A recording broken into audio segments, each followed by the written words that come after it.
I thought I'd arrive early at the lawyer's office, but when my lawyer and I got there, Dave and his lawyer were already in the conference room. Seeing him with an attractive woman triggered my usual jealous reaction, making me feel somewhat inferior to him deep down.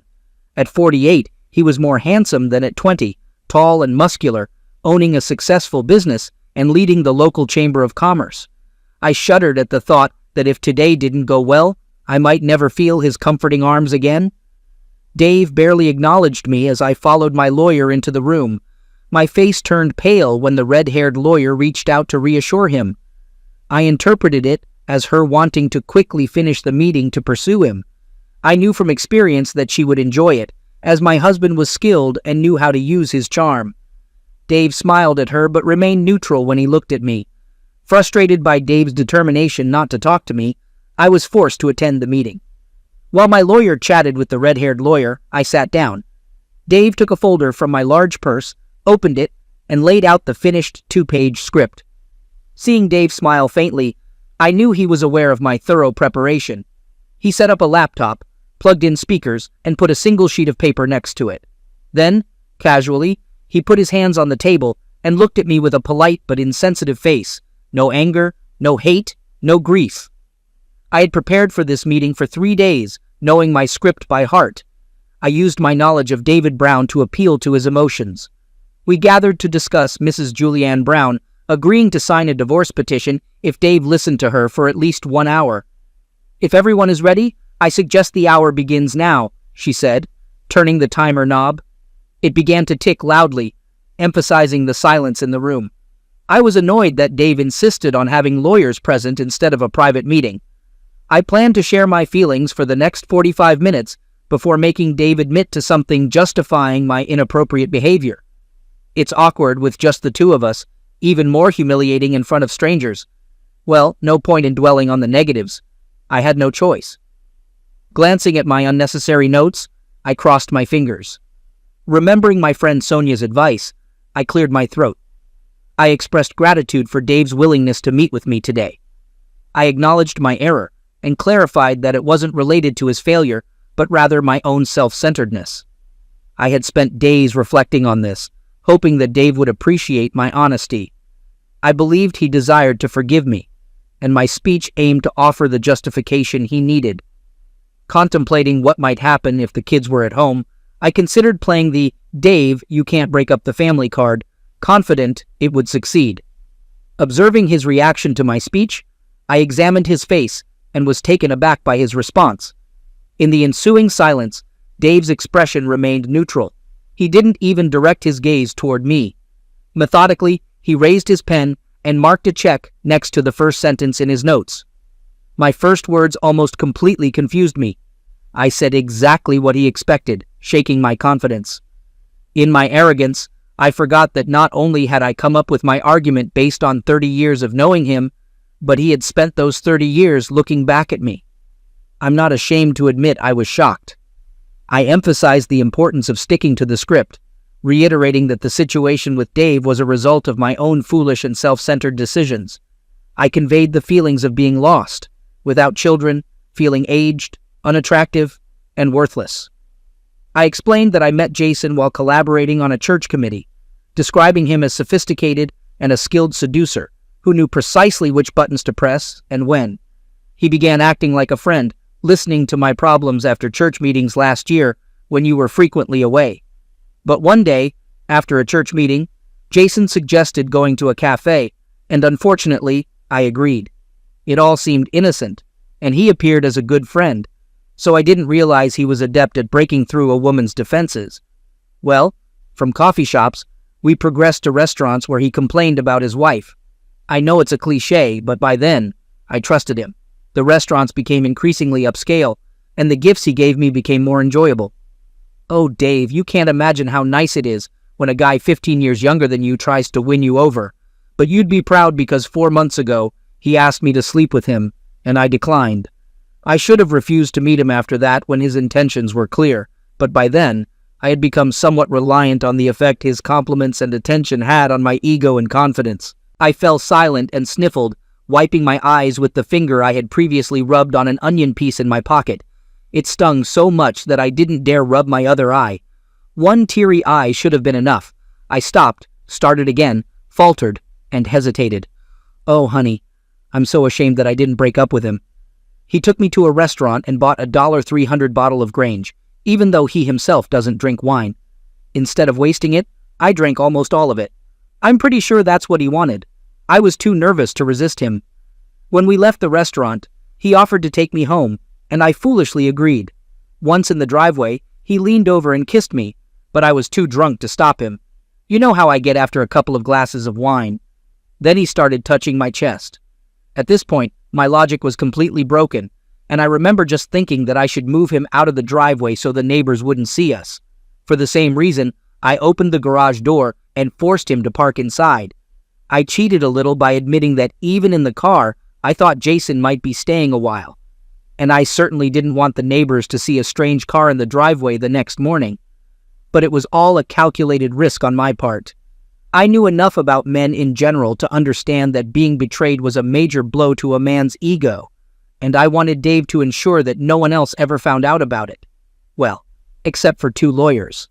Well, Jason got out of the car as the garage door was closing and started kissing me again. As I said, I had already drunk most of the bottle of Grange and was ripe for plucking. He grabbed my key and led me inside. I took him to one of the spare bedrooms, and I will be ashamed of this until the day I die. I let him do whatever he wanted with me. I'm so sorry, Dave. My only saving grace was that I was composed enough with him to get him to put on a safe. After Jason came, I think we both fell asleep. I because I was drunk, and he because he must have been tired after a 4 or 5 month chase. I know for sure I wouldn't have done it if I wasn't drunk and depressed when I woke up, and I definitely would have kicked him to the curb immediately. Instead, you entered the room and turned on the light. I have never been so ashamed in my life. The look of pain on your face just killed me. I realized how much misuse I caused to you and us with one simple mistake. With tears still flowing from one eye, I turned my pleading gaze to my husband. Having spent a lifetime together, I knew that I could read his expression like an open book and be able to judge how my request was going. Not true. His expression remained neutral. In fact, he didn't even look at me. Strange, but he was fiddling with the laptop in front of him. I thought he was writing notes until he clicked the link on his screen. A voice came from the speakers. My voice. Ugh, don't kiss me. You reek of beer. What about you, rotten grape breath? What? I had one lousy glass of white. The audio clip stopped and the room fell into a thunderous silence. I think that's how it was. The roaring sound in my head drowned out everything else. Yes, I felt embarrassed and humiliated when Dave walked in on me that night with Jason before lifting Jason by his hair and beating the crap out of his body. But that was insignificant compared to the fact that I had just been caught in a huge lie. This completely threw me off track. I was so confident that my script would work, my eyes darted around the room. Dave's lawyer smiled slightly. Mine looked slightly embarrassed. Dave just looked at me expectantly with that damn blank expression. Later. I will never understand why I didn't immediately realize what it all meant. What the heck? Dave had an audio recording of my meeting with Jason that night being wound up. It never occurred to me to follow the logic of this. Why does he need a voice recorder there if he didn't know in advance that he could record something? What else did we say? The silence stretched uncomfortably for a long time, and I looked at the cryptic shorthand of my notes and, looking back stupidly, plunged into the script I had prepared. I clung to him like a drowning man clings to debris. It was only once. It won't happen again. Nothing like that. Please believe me. I just wasn't strong enough to resist him, but I wasn't so out of control that I wouldn't force him to use a protection or let him take me on our bed. He wanted it, but I would never do that, no matter how drunk I was. We were in Megan's old room, right? Dave just looked at me sadly, and I didn't know what was worse, his sad face or his impassive one. He shook his head and turned to the computer. I felt, rather than heard him double-click the icon, and I cringed until I just like to watch how you lie in front of me, full of desire. It is very hot. Then, once it's finished, another double-click, and Jason's voice again. When can we have time in bed again in your clueless husband's bed? It was so cool. This time, Dave clicked and ended the clip, and then just looked at me silently, accusatory. What could I even say? Everything I claimed was debunked, not by Dave, but by my own words. Protection. It was a one-time drunken mistake, not getting closeness with my husband in our own bed. The whole thing crumbled as a lie in just 30 words. Stand, stand. I'm speechless. Though it was awkward, I looked at Dave for any clue. His neutral gaze revealed nothing. I noticed my lawyer checking her watch, making me focus on the ticking timer, realizing the 60 minutes I had to salvage my marriage were slipping away, and I admit, going terribly. I forced myself to suppress panic. Apologies for the lie, Dave, about it being the first time. I just didn't want to hurt you more than I already had. I thought if I could convince you it was a one-time thing, and for the exact reason I stated, you wouldn't be so offended. I stumbled back into silence. Should I now admit I dated Jason several times a week for over 6 months? The trouble was, I didn't know what Dave knew. He had recorded conversations, revealing the night he found us wasn't the first or only night. But what else did he know? Hiding the recorder where I usually did with Jason hinted at suspicion at least one more time. I just didn't know. However, I knew that if I was caught telling one more lie, it would all be over. Well, Juliana, it's time to be vague, avoid details, and stick to the facts. The truth is that Jason did seduce me, and it took a while. He has a thing for older women. It's true that being pursued by a man almost my kid's age gave me an ego boost. I admit it, I was weak. I thought about saying I used the master bed only once, the first time. It would be a lie, but put me in a better light. But not knowing how long Dave knew about my extramarital activities held me back. I decided to stay silent on this. However, I couldn't remain silent on everything, realizing I had limited time to rectify the situation. Unsure of the best course of action, I turned my attention to my notes. I discarded the initial points after being exposed and focused on words highlighted in capital letters. I conveyed that I never ceased to love and respect Dave, emphasizing that I gave him no less love than I always had. I explained that Jason was an additional dimension that didn't diminish anything from my love for Dave, but rather added an overflowing quality, if I could describe it that way. When I fell silent, Dave redirected his gaze to his laptop screen, furrowed his brow, and appeared momentarily confused. However, he eventually relaxed again. Listening to the recording, a continuation of the earlier soundtrack, I understood that Dave's frown indicated he was searching for an icon on the screen before realizing it was one of the open files. It would be better if he didn't grasp it, and he evidently started over. Going back to the beginning of the video, I revisited Jason's question about being closeness in our marital bed. Like the first time, I cringed, knowing my words once again condemned me with, "I already told you, never again, not after the last time." That night, Dave stepped out of the shower and inadvertently stepped on a large drop of white, for which I was grateful. Dave accepted my explanation about sneezing, attributing the drop to snot. Sinking lower into the seat, I anticipated the predictable words that would follow. Although I initially felt smug when I uttered them, that feeling dissipated. Distracting Dave by offering to clean his leg and doing it nicely diverted his attention. Commenting, "You have to admit, doll, that your husband sometimes acts like an ignorant idiot," I found discussing how we successfully evaded detection, such as when he had to hide in the closet when Dave came home early, insulting. Yes, Dave is clueless. Initially, I found it sweet that he trusted me so much. Now, he's just an ignorant fool. Sometimes, I wonder if we could have time in bed right here while he's in the room. The mocking tone made me realize I was rehashing a futile point. With these words and such a tone, I couldn't even convince myself I loved and respected my husband, let alone him. Again, confusion set in. Before this meeting, I convinced myself I loved and respected Dave. But after what I did and said, how is that possible? Steeped in the ticking, tense silence. After the final nail in my coffin, Dave turned to look at me. I couldn't look him in the face, so I turned to his lawyer. Such contempt on her face made me shudder. Any doubts that Dave was just another client to her vanished. I looked away from her and now looked at my lawyer. She, too, wasn't quick enough to hide her disdain. Here I am, fighting for my future, surrounded by people who think I'm something they stepped into at the dog park, and one of them should be on my side. My confidence dissipated like dew in the midday sun, and my self-esteem quickly followed suit. Perhaps that's why I revisited my notes and chose to adopt an offensive stance. I conveyed to Dave that over the last 6 months, He had been paying me decreasing attention, taking me for granted, traveling for business more frequently, and seemingly distancing himself from me. All of this occurred simultaneously with the children leaving home, leaving me feeling lost. I expressed how he was never there when I needed him, failing to reassure me about my age and attractiveness or provide comfort in times of need. Pausing, I noticed Dave's eyes returning to his screen, and I cringed as his fingers danced, opening the selected file. It became apparent that Jason's words were from just after our second encounter, that fateful night shortly before Dave reached a breaking point. Jason spoke about our recent lack of bed life, expressing his desire for more frequent encounters. He mentioned a canceled trip and how I had requested him to limit Dave's diet. Jason explained that he only had the opportunity that night due to an urgent meeting Dave had to attend. He also expressed a wish for Dave to leave town more often.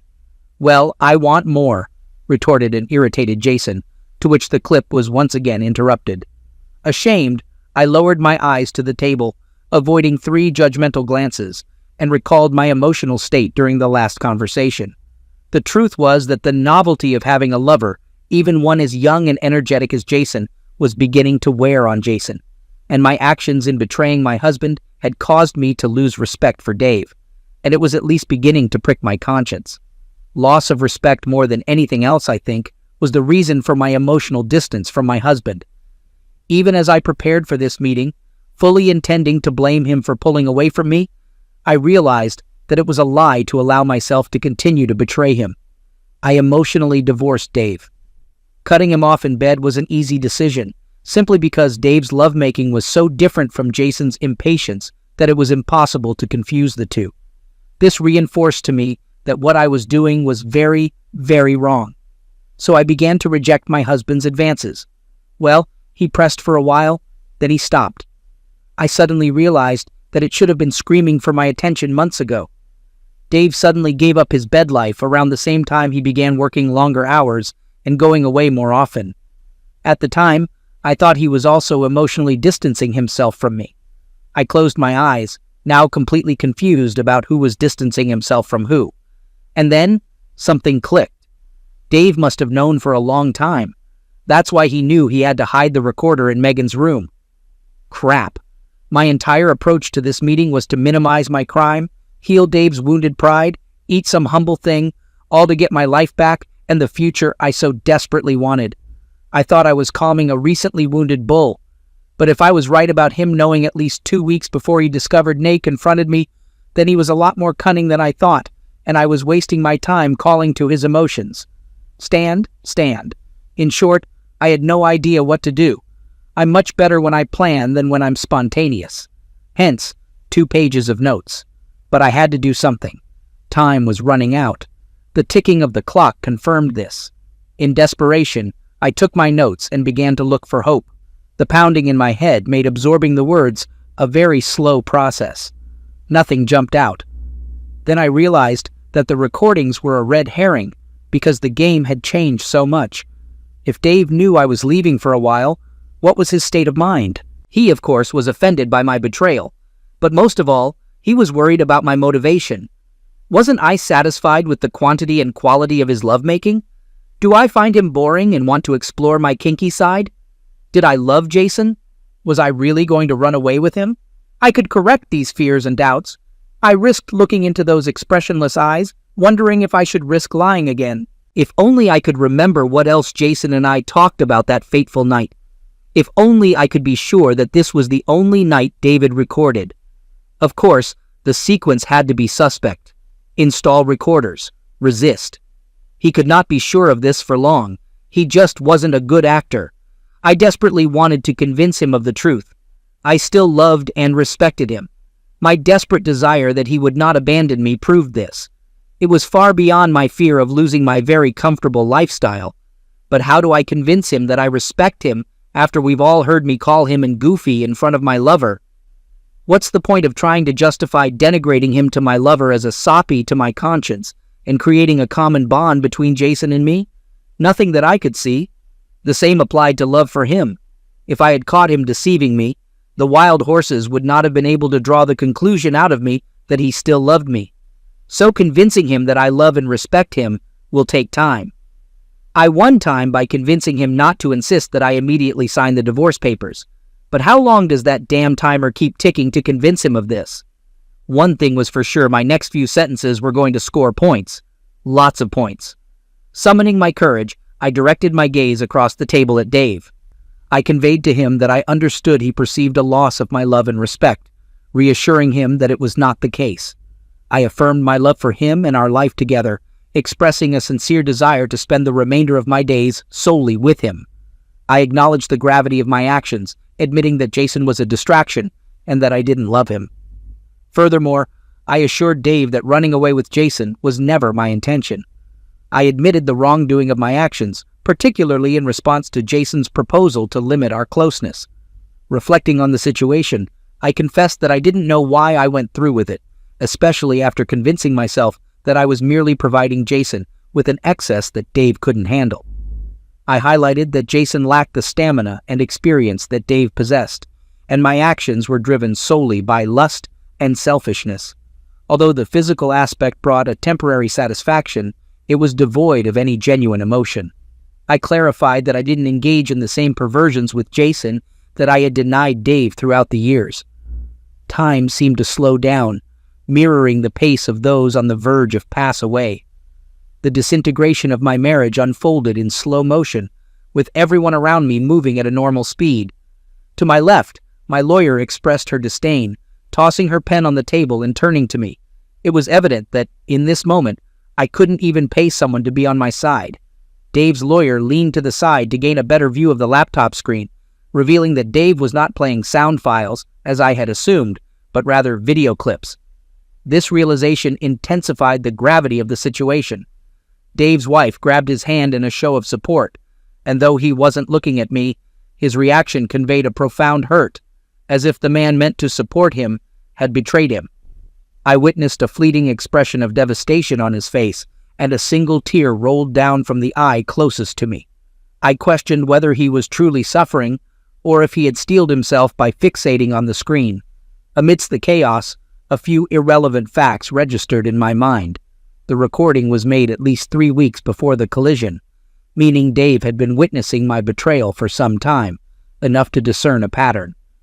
Silence enveloped us as the speakers played, the heat that had once suffused the room now transforming into a sense of dirtiness, sloppiness, and tastelessness.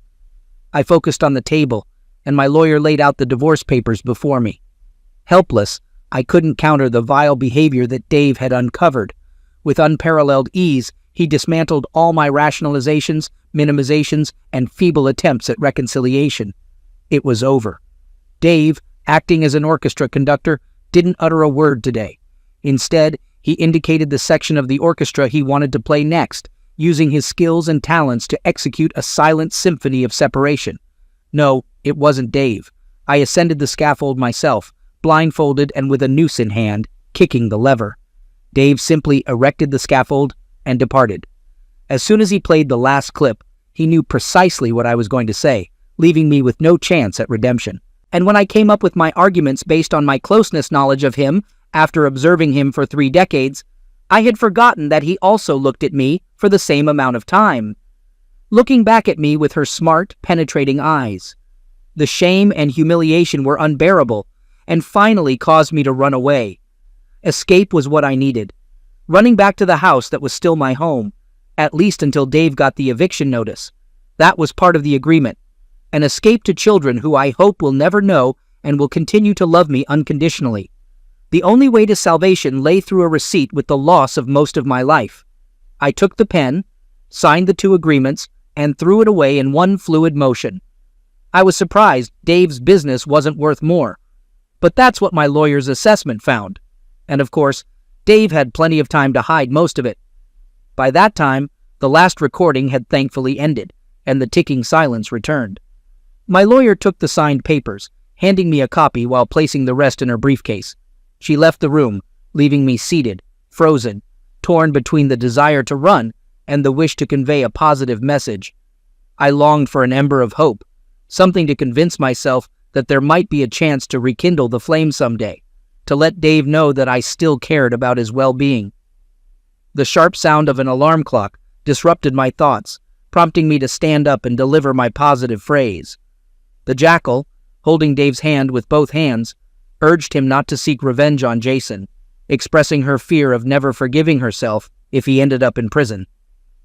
Dave's response was another damning video, thankfully not featuring my voice, but that of another woman speaking in an almost shrill tone. She mentioned the consequences Jason would face if her brothers got to him first, identifying herself as Mrs. Jason. Initially, I had thought Jason's silence after the beating reflected fear on his part, but now I pondered that being divorced and penniless might be a fitting end for the scammer. The burden on my conscience grew heavier as I considered that he might die because he had been involved with me. As I prepared to leave, I couldn't bring myself to look Dave in the face. Whether he had his expressionless face, whether he was laughing or crying, it all pained me, a constant reminder of the misuse I had caused this good man. He had lost everything except my house and money, and suffered a tremendous emotional blow, all at my hands. I deserved every bit of his anger. Through tears, I managed to squeeze out a feeble, "Goodbye, dear," as I shuffled towards the door. My pathetic attempt to salvage my old life was discarded, akin to a plague beetle. Perhaps my daughter Megan would visit me while I drowned myself in oblivion, or if she wasn't available, then my son Joel. Just as I began to push the door, voices behind me caught my attention. Another damn recording. An excited young male voice accused, "Cheater!" A very familiar female voice intervened, asking, "Are you sure, Dad? I think I'll drink alone today."